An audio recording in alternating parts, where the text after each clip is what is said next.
Uy, anong ginagawa mo? Ayun guys, ito naman ang mga disadvantage sa mga bahay na end-lot tsaka yung single house. So, una, bago kami bumili ng asawa ko ng bahay, ang diniscuss nga namin dahil nga mahilig kami mag-video okay, lagi kami na reklamo dati.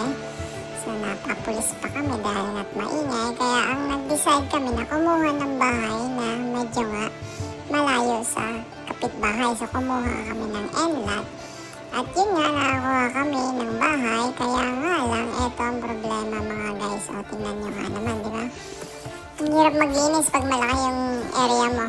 Ayun nga, dahil wala ako dyan, rumesbak na nga si Mrs. sa mga anak niya. Tinawagan yung mga anak niya, tumulong. At siya mismo nagpaala na rin dyan at naglinis. Dahil nga, napakalawak ng lugar namin dyan. Halos,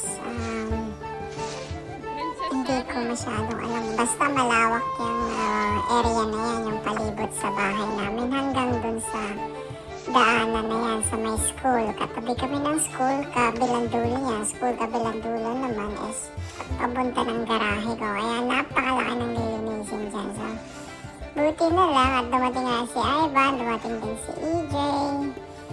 Tumulong para mag